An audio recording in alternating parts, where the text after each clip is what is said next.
Sarah, you mentioned about 1031 exchanges. I love 1031 exchanges. I'm getting ready to do one pretty soon, and I'm going to need a replacement property, by the way. I may have to look a little harder at commercial every time I hang out with Tom. Do you guys agree? So that leads right into our next session, which is a 30 or so minute session on taxes. Do you guys think you pay too much in taxes? Anybody raise your hand? One of the things I learned from Jeff Watson a few years ago was if you spell out the IRS, what's it say? Theirs, right? And so thanks, Jeff. I've never forgotten that. And just one of the hundreds of millions of things I've learned from Jeff. But the IRS is always there, and they're looking to take our funds as much as they can. But there's a lot of legal ways to reduce your taxable income. And does anybody need to do that this year? Okay, so what we've got today is Chris Picciurro. Did I get it right? Woo! From beautiful Franklin, Tennessee. He's also a sponsor. He's got a podcast called Teaching Tax Flow, provides services around the country for real estate investors and others. But he's also, I can tell you, he's a man of integrity. He has faith. He has a lot of the same values. He loves to play pickleball. He loves baseball. Anybody else? Opening season starts for the Yankees tomorrow, which is good for me. So just get on your feet, a loud round of applause for Chris Picciurro. Thank you so much. All right. Well, good afternoon, everyone. It is truly an honor to be here today. This is my inaugural Deal Makers. It won't be my last one.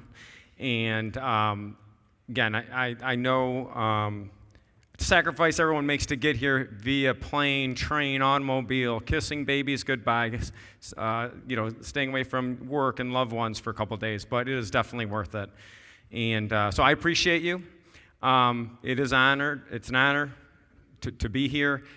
I'm going to go through things rather quickly today. We have a 30-minute spot to walk through things. My goal for you is that you get two things from this session that you could take back to daily life. It could be a concept, it could be an idea, it could be an actual strategy. There are so many different tax strategies out there, but I picked 5 of them that I think would be most applicable to this group. Before we get started, we have a little piece of trivia. Now, if you're local, you can't answer this question. Also, only PG or G-rated answers are allowed, okay?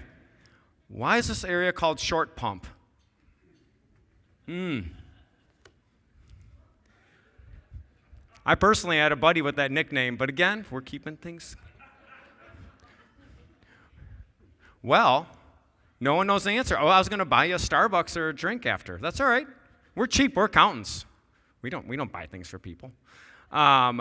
So, in and around 1815, there was a tavern here in Richmond, it's no longer here, that had an unusually short water pump handle, and it got called Short Pump.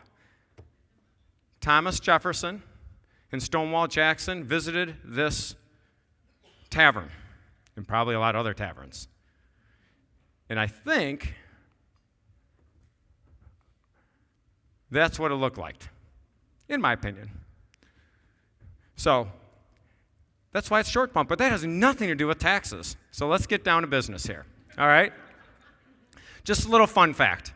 So we're going to talk about 5 strategies that every real estate investor, in my opinion, can use. We're going to think moving forward, not moving back. Tax preparations, looking backwards. Tax planning and strategies, looking forward. Okay? I love that term, theirs, the IRS. Understand one thing. If you do not do any tax planning, your involuntary business partner, which is the IRS, or if you live in a state that has a state tax, is your business partner. You have an operating agreement with them. So if you don't pick your tax through planning, they pick your tax. If you want to pick your tax, you have to do the strategy. So we're going to talk through 5 of those strategies today. I'm going to dispel one myth too. Many of you might think that you can only do tax planning at the end of the year. Your tax return is a verb and not a noun. It's something that's happening all year round. Transactions are happening all year round. Do you want to go to your favorite restaurant at 6 p.m. on Saturday with 3 screaming kids? Then why do you guys wait till the end of the year to do tax planning? It's something that's happening all year round. I'm also going to tell you that some strategies, and I specifically put this in this presentation, can be deployed after the end of the year. Now, I used to play Monopoly when I was young and I had a hairdo. Yeah, that was a long time ago. I wish I had pictures still. Unfortunately, my family stopped playing Monopoly with me because I'm a pretty nice guy, but gosh, am I a shark at Monopoly. I will drain every property you have and trade until I get every dollar out of you. Why am I telling you this? Because the IRS gives us some get-out-of-jail-free cards, believe it or not. And I'm going to talk to you about some of those get-out-of-jail-free cards, meaning, oh, I don't think I could do something. Oh, wait, I still can. And one of them, specifically for this group, I think is applicable. So we're going to talk about a couple things you could do after the end of the year. We're going to talk about some things you could do moving forward. Then we're going to have a little case study. Now, again, we only have a half hour, but we're going to have a little case study, Mr. Mikey Millionaire, and look at some different types of strategies. So let's dive in. First two will be, oh yeah, that's me. I love that jacket, but then I thought, gosh, these people are going to think I only own one sport coat if I wear it today. I'm not going to do that. But my role in this season of my life is tax planning and strategy. So I help work with taxpayers, work with people in our private CPA firm, and actually collaborate with other tax professionals. The vast majority of CPAs do not perform tax planning and strategy. They're not a bad CPA if they prepare tax returns or do audits or reviews. All right? All right. Post-2024 year-end tax strategies. First one, retirement plan contributions. Uh-oh. We got real estate people here, right? You guys don't like to put money in retirement because your money's better off working for you and buying properties in general. I understand that. But many of you have taken advantage of self-directed IRAs, right? Pretty cool. So putting money into a retirement plan could be a positive thing for you. And then it's like, oh, golly, what type of retirement plan, right? Well, what we have to consider is think about what your marginal tax rate is. We talk about diagnose, prescribe. Your marginal tax rate is your diagnosis. How much of your dollar that you earned that has to go on your tax return is going to your business partner? Darth Vader, right? The IRS. Any ex-IRS agents in here?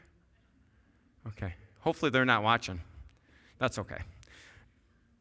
And how much do you get to keep? So for the right person, where they're in a high marginal tax rate situation, a retirement plan contribution might make sense. There are several different plans, and then it gets confusing, right? You might be talking to your accountant and saying, I want to put money into retirement. Should I do a SEP? Should I do a simple solo K plan, traditional IRA?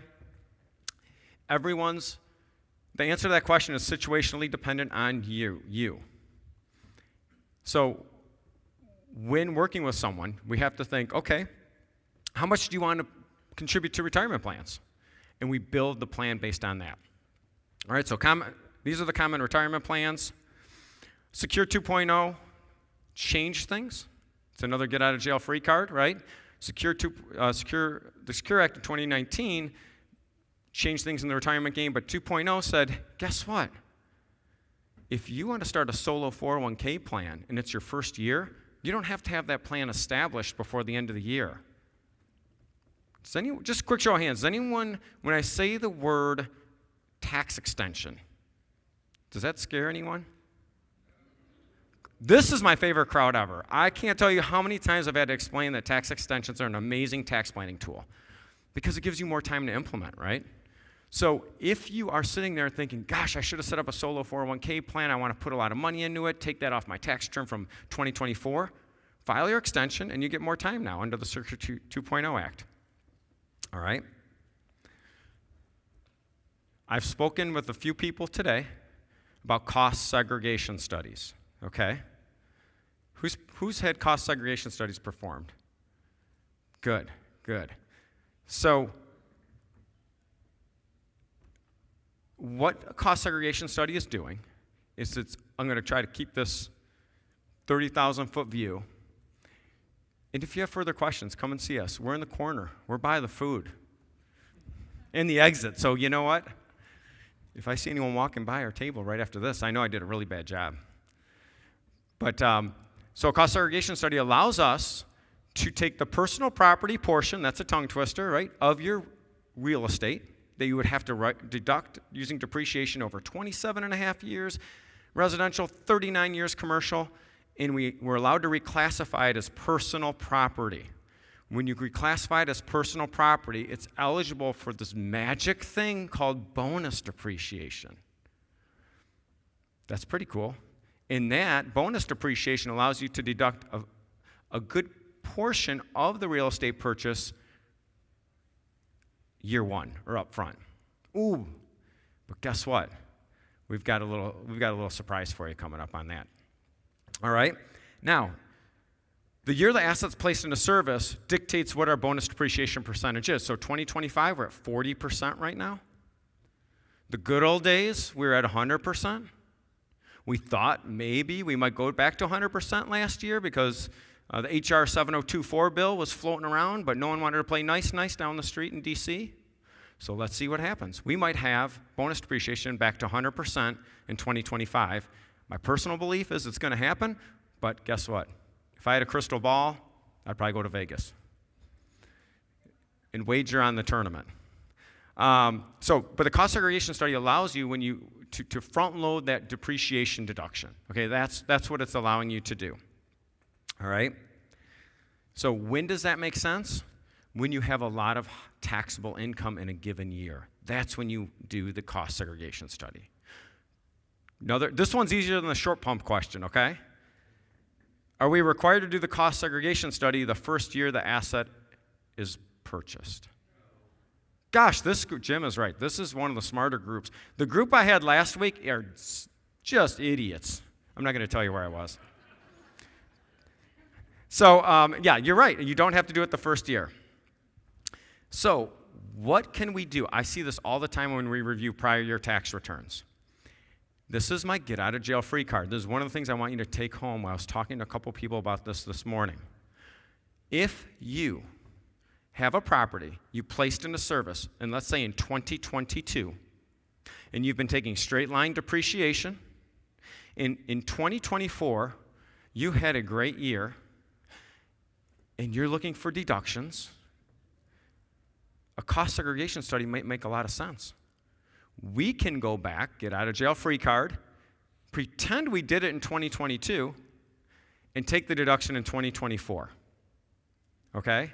Now, technically, that's called what's called a 481A adjustment, and you file a 3115 form with the IRS. Please don't make that your takeaway of what form. You've got better things to think about. However, when you're working and doing tax planning, one of the things we do is we're going to scrub your depreciation schedule. I'm going to look through those fixed assets and see, do I have low-hanging fruit that I can grab and offset? Or, another good reason for a tax extension. I have X amount of income in 2024. My spouse has some restricted stock options they're going to exercise next year. I'm going to do a cost seg study in 2025 on my 25 tax return, and I know I've got the 100% bonus depreciation because we bought it in 2022. So the timing, it's not just the cost segregation study that's attractive. It's the timing of it that you control of when you deploy it, okay? So definitely think about that.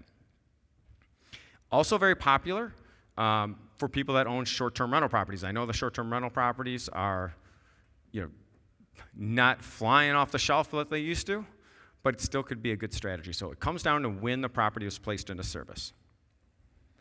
Okay, so those are two really cool things, low-hanging fruit things that we can do still for 2024. And we are currently seeing in our practice about 100 cost segregation studies a year. People say, well, how much does it cost? It just depends, right? It depends on the property. Does it require a site visit? ultimately what you want to do is work with your CPA or tax professional to determine, does it make sense tax-wise to do it before you commit the money to do the cost segregation study. That's a pretty easy analysis. Okay. S corporations. I want you to raise your hand if you have either been told to be an S corp or not to be an S corp. Okay, let's look around real quick. I want you to keep your hand up if anyone actually explained why. Well, that's pretty good. Usually it's like, well, my person told me to do it, so I'm just going to do it. And they talk like that because they're upset at themselves. All right? So this is something you can do moving forward. Now, I've got a love-hate relationship with S corporations. They're kind of like that wacky high school ex-girlfriend. Thank you. We're going to pass a hat around later. So S corporations can be a really powerful thing, but they're often overused. So I want you to think about a all-you-can-eat pizza buffet. Yes, I could do some damage at that kind of place, right? If you're someone that has a small appetite, that's going to eat one piece of pizza, should you go to the pizza buffet and pay the full amount? No. So if you have a small amount of net income right now in your business, and an S corp probably doesn't make sense because you've got to pay yourself a reasonable compensation. Now, let's say you have a big appetite and you love pizza. And your friend says, let's go to the all-you-can-eat pizza buffet. Don't look around, it's probably disgusting, but don't worry. It's good, it's greasy. And you say, gosh, that sounds good, but guess what? I just ate dinner an hour ago. Should you go to the pizza buffet? Probably not, because you're already full. What does that have to do with an S corp? It means that I can't tell you how many times I've had people that make a significant amount of money on a W-2, also have their own business, elect S corp on that business. The advantage of the S corp is you're reducing the amount of Social Security tax you're paying and Medicare tax, payroll tax. Well, if you're already paying the maximum amount of Social Security tax through other employment, why be the S corp? You're already full. There's no reason to go eat there, even if you have a big appetite, okay? Now, if you've got a big appetite and you're super hungry, go get down to the pizza buffet. Think about being an S corp, right? If you have a ton of self-employment income and you're paying a ton of Social Security and Medicare tax, and we look at the situation and we think we could get away with paying a much smaller amount of W-2 wages as reasonable compensation, that's when an S corp might make sense. Okay? You never thought you'd talk about pizza and taxes in the same discussion. So that's kind of why an S corp would make sense or not make sense, all right? So your election deadline to be an S corp is March 15th. Ooh, snap, we just missed it, for 2025. There is some late election relief, and you don't form an S corp, right? You form an LLC or you form a corporation, and you elect to be taxed as an S corp. So you see when does it make sense? Again, it's often overused because you can go on TikTok and Instagram and you have someone telling you to be an S corp. Remember, in our world, ideas are cheap. Implementation is valuable, okay? So focus on the implementation, focus on the people you're working with. We've heard your network is your net worth, right? So get those implementation partners around you. So when does it make sense? When you're full or you don't have a big appetite. Okay? Let's move on to the third one. Well, I heard on Instagram I should pay my 1-month-old baby $20,000 a year for doing administrative work. Yeah, that's super smart. Oh, they talk like that too, trust me. I hear them. Let's talk about income shifting to family members. I love this strategy, okay? I've implemented the strategy. Shifting income to your children could be very wise. but let's make sure they're doing some type of reasonable work for some type of reasonable compensation. Why is it wise? Because under the Tax Cuts and Jobs Act of 2017, the standard deduction for children is almost $15,000. And if they're a minor, they pay no self-employment tax. So think about your marginal tax rate. If you're in the 30% marginal tax rate and you can pay your child $10,000, right? That's someone's child saying, I need to get paid. $10,000, you take it off your tax return, that's a $3,000 tax savings. Your child makes $10,000, how much tax are they going to pay? Nothing. And what I like to do is I want to tell you a little secret. These tax strategies that I'm going through, yeah, they don't like the single life. They don't like to be lonely. They like to be paired or blended with other strategies. So they don't live in a silo. They like to get out and shake it up a little bit. So pair the income shifting to your children with having them do a Roth contribution. Do they need to put money into a traditional IRA? No. As I tell my kids, if you do something that's just silly, they're not paying any tax. Don't put it into a traditional IRA, put it into a Roth and let it grow tax-free. And then one day they might have enough money to start doing their own real estate investing if you want to do a self-directed Roth. Okay? So that is income shifting to children. It's a really effective strategy if done the right way. If not done the right way, it could backfire. When should you pay your spouse? Ooh, this has got to be good. Well, a lot of times it might not make sense, right? Because you're filing a joint return, but a lot of times it does. You should pay your spouse when you can pass along employee benefits or make deductions that you wouldn't get any tax benefit from deductible, okay? And you can see the slide. I'll give you a quick example. In where I live in what we call God's country, some people call it historic Franklin, Tennessee, one of my neighbors who is a client is a psychiatrist.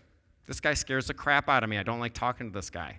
Nice guy, but I feel very freaked out. Anyway, he has his own psychiatry practice. He was doing well, making like $300,000 a year, self-employed, and his wife helped him with all the billing, all of the administrative work, okay? And they had a special needs child. That child, they spent about $28,000 a year on medical expense for that child. Also, they wanted to put more money into retirement. So what we did is I said, wait a second. Let's put mama on payroll, pay her a reasonable wage for the administrative expenses she's incurring. Okay, that's not going to save him a lot of money because he's already paying, they're filing jointly. However, let's give her health insurance benefits. Let's give her a Section 105 plan, which means that the company can reimburse her for all out-of-pocket medical expenses. $28,000 deduction at a 30-something% tax rate. And she could then put money into retirement as well as he can. So that right there was income shifting to spouse for legitimate work that she was doing. She called me, though, and complained that she was underpaid. That I can't help out with. I said, talk to your husband. He's got a marriage counselor friend. I'm sure he's a psychiatrist, for goodness sake. So income shifting to a family member. Roth IRA conversions. This is the one that I find real estate professionals miss the most. Remember I said that tax strategies don't like the single life? They want to party. They want to get out and be with somebody and hang out and all that good stuff. So they want to be paired and blend and stacked. What do I mean by that? A lot of times when working with real estate professionals, they leave a high-paying W-2 job, right? And they walk into real estate, and maybe year one and year two, they're not making as much taxable income as they used to when they had the high W-2 wages. Fair to say? So at that point, they're in a lower marginal tax bracket than they're used to being in. At that point, let's get all those dollars that are stuck in their 401k plan converted to a Roth. Because when you convert money to a Roth, you pay tax on your marginal tax rate the year you convert it, and there's no 10% penalty. Ooh, that sounds pretty good, huh? But the Roth IRA conversion doesn't want to be by itself. It wants to party with someone else. So then what we do is a lot of times, real situation. We had a client that had a cost segregation study on a short-term rental property. Client makes $300,000 a year. Spouse manages the rental property. Gets this is back when we had 100% bonus depreciation, bought something nice in Pigeon Forge in the mountains, got a $350,000 cost seg deduction. They have negative $50,000 of taxable income. That's not a good look. Everyone thinks that's great. They just squandered a ton of 12% marginal tax rate, and they can only carry forward 80% of the loss. So what we would do in that case is I said, hey, you've got 2 children, you could have $100,000 of taxable income and pay like $8,000 of tax. So we converted $150,000 from their 401k to a Roth for $8,000 worth of tax, and it's growing tax-free. So just think about that. Now, the Roth IRA conversion has to be done before the end of the year, but I want you to think about that as a potential strategy. So if you've got that year, I know in real estate, income could go up and down. You want to pair it properly. So if you're in that low marginal tax rate year, Roth conversion can make a lot of sense. All right. Mikey Millionaire. He's a sales executive. So I want to walk you through this case real quick. What I want you to think about with this case is not necessarily the strategies that I picked for the case. This guy's a W-2 person, so his strategies that are available are less than a real estate professional or someone self-employed. I don't want you to think about or focus so much on the strategies I picked. I want you to really think about, okay, what's my situation? What strategies might be available to me? And I want you to see the impact of implementing strategies, okay? Because I actually did some work. I went into our tax software and actually figured out all these differences. I was pretty proud of myself. Usually I'm out, like Jim said, I'm out trying to play pickleball all day. All right. So Mikey, millionaire, he has a W-2 of $1 million. He's single, first of all. Anyone looking? This guy's got it together. $1 million, takes a standard deduction. If Mikey does no planning, he gets, and we're going to assume he's in a no-tax state, which is very generous, by the way. What if he's in Kentucky or Alabama or one of the states that border Tennessee? If Mikey does nothing, he gets to pay his business partner $322,800 of tax. Remember what was that Life cereal and Mikey, he likes it? Mikey doesn't like this. Okay. What would I do for Mikey? Again, you're not Mikey. My point is, think about your situation. Think out of the box right now. I would probably consider doing a strategy called leveraged charitable giving, and I would probably consider purchasing a tax credit. All right? That's what I would consider for Mikey based on his situation. Okay? The leveraged charitable giving, and by the way, this isn't telling you to go do this. This is telling you to think outside the box. If you have questions, come over to our booth. Jim hit us in the corner. I'm just kidding. Come over to our booth, and we're loving it over there, and we can talk through it. But leveraged charitable giving is going to give you a 5-to-1 non-cash deduction on Schedule A of your tax return. Max is 50% of your adjusted gross income. Sovereign tribal tax credit. Bottom line, the numbers are you can buy $100,000 of tax credit. That's a minimum for 65 cents on the dollar. Okay? These are the 2 things I'm thinking for Mikey. All right? So, Mikey forks over $90,000 into the leveraged charitable giving strategy and $97,000 of tax credit purchase, which gives him $150,000 of a federal tax payment. After doing those 2 things, Mikey's federal tax is $11,700. Mikey happy. So his taxes went down by $311,000. Now, he did have to deploy these tax mitigation strategies, right? That cost him $187,000 of cash. What did we save Mikey? Net $123,000 this year. $123,000. I swear, this case is we did a case like this with a guy that had $6 million of income in 24. So I just changed it around because I figured you wouldn't believe me if I said $6 million, but it was true. So in this case, tax reduction of $123,000. Now let's pretend Mikey's a home flipper. What would we do? First of all, high five Mikey, making $1 million a year. We would probably say, if he had a family, pay his children, maybe an S-corp election, maybe income shifting to a related entity which is separate from family.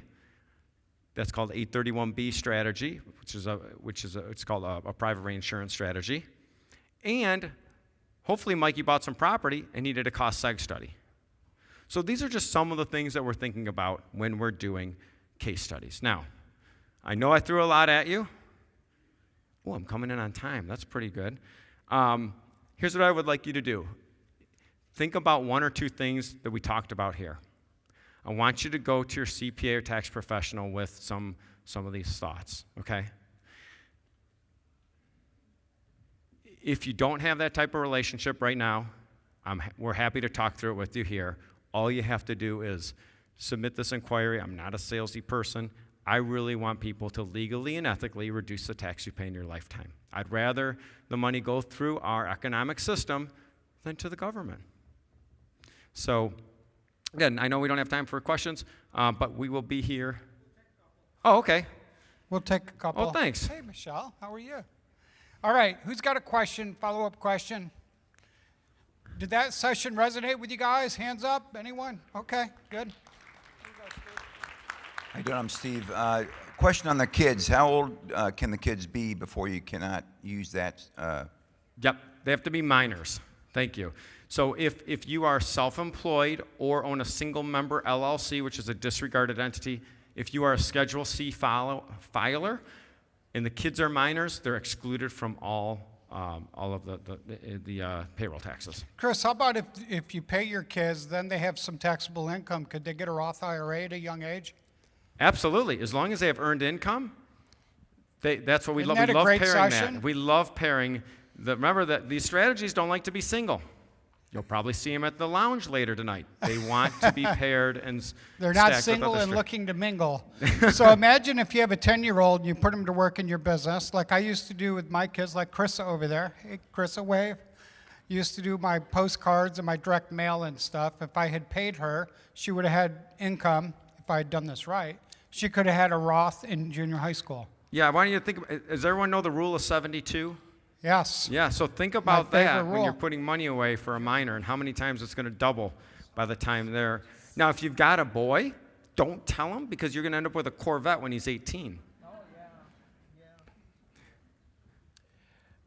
All right, well. What is the level of income that you would think is the right level for the S-corp election? Like ballpark number? Love that question. Okay, so what's the number when you say yes to the pizza buffet? In general, what we have to figure out is the first step, and this is where people kind of go back, we have to work backwards. The first step we're going to do is look at what your activity is and within the business and determine what reasonable compensation we have to pay you. We're hoping for a low number. We use IRS compliant software to figure that out. So we determine, like let's say you're a one-woman, one-man band and you're doing your own mailers, you're doing your own admin, and we determine we could pay you $55,000 a year on a W-2. At that point, I would say anything over about $110,000 in net income, it would be worth it. Why? Because you're going to save, in general, 15% of the arbitrage. 15% of 60,000. I'm not good with numbers. About $9,000. You've got the S-corp return to do, but yeah. So it really comes down to that arbitrage. Okay, if I've got a brain surgeon, that's making $400,000 as a freelancer. It's hard for me to argue that the person should make $55,000. So it just depends on the situation. But awesome question. One last question. Who's got it? Oh, Barb Thomas. Oh, sorry. Saw Barb first. Hey, Joyce, how are you? Having fun? Does it have to be your children, or can you pay your grandchildren? Oh no, you could pay anyone. Do you have that some in does the mind, work. Barb? Who are you thinking? Five of them in What are mine. their names? They are Emma, Ellery, Riley, Piper, and Cole. Yes, you All could right. Put 'em to absolutely you work. could pay your grandchildren, and if they're I put an IRS compliance piece in there as long as they're doing some type of work, and then they could fund an IRA also, or a Roth, most likely a Roth. So absolutely. All right. Awesome. Did you guys enjoy that session? Thank you so much. Chris is here. He's out there.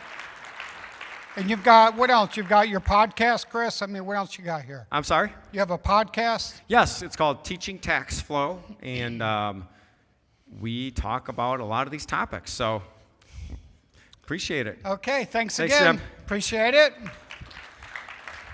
Oh, Yeah, come I'm on. going to steal some. No, you're good. Water? Oh, okay. Yeah, I'll take one. Thank you. Good. All right, so follow up some conversations on that one. We actually have a couple of panels later today where we go back and revisit some of this as well. Chris can join us on that panel maybe, would be awesome. Okay, what we're gonna do now is networking. Repeat after me, I'm fantastic at remembering names. Go ahead and say it. And you're gonna go meet at least how many people that you didn't know? 3 more people, okay? And we're going to be back in 25 minutes. Because the amazing Chuck Lover is next. You don't want to miss him. Believe me, you don't want to be late for Chuck Lover. Get back in here. You're going to laugh, cry, and have a great time in that session. We'll see you in 25 minutes. Thank you, guys.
Check.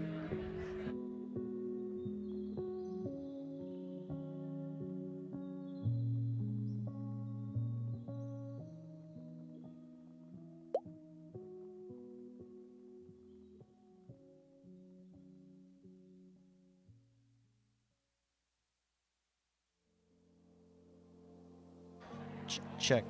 Check.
Gabe, I found it.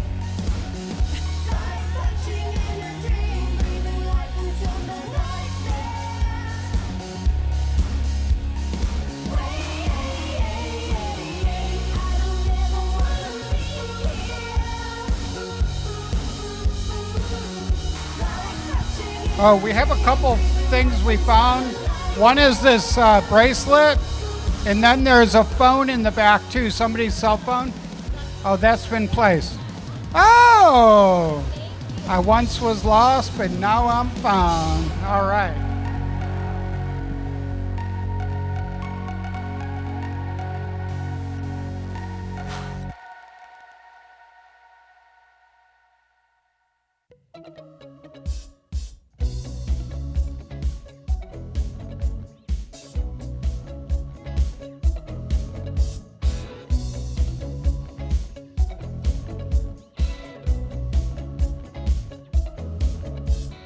You don't have my number.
sun where I find. I know it's hard sometimes.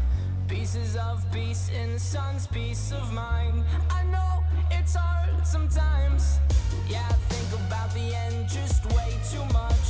But it's fun to fantasize on my enemies who wouldn't wish who I was. But it's fun to fantasize.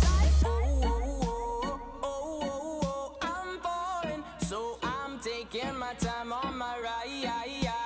Oh, oh, oh, I'm falling, so I'm taking my time on my ride. Taking my time on my ride.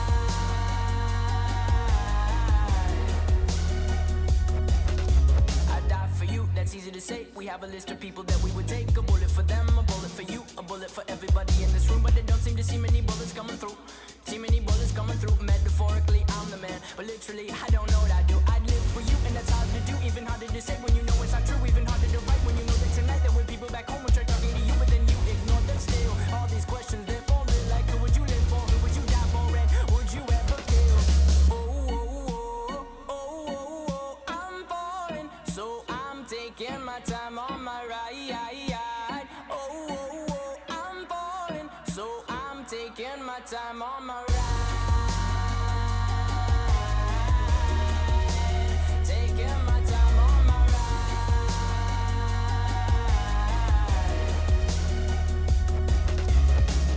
I've been thinking too much. I've been thinking too much. I've been thinking too much. I've been thinking too much. Help me. I've been thinking too much. I've been thinking too much. I've been thinking too much. Help me. I've been thinking too much. I've been thinking too much. I've been thinking too much. Oh, oh, oh, oh, oh, oh, I'm falling, so I'm taking my time on my ride. Oh, oh, oh, I'm falling, so I'm taking my time.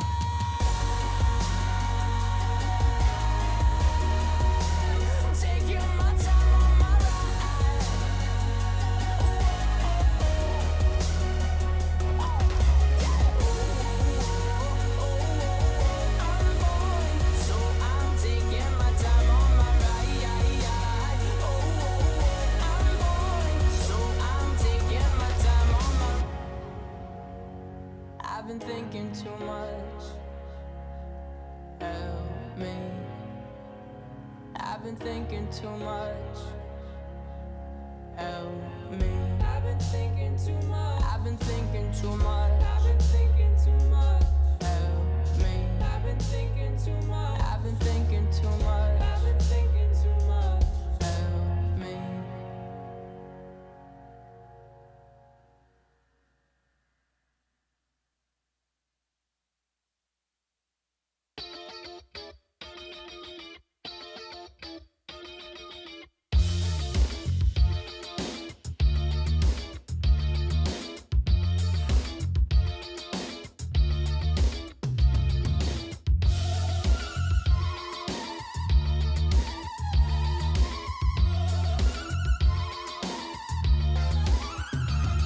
And hey, would you like to look outside sometimes?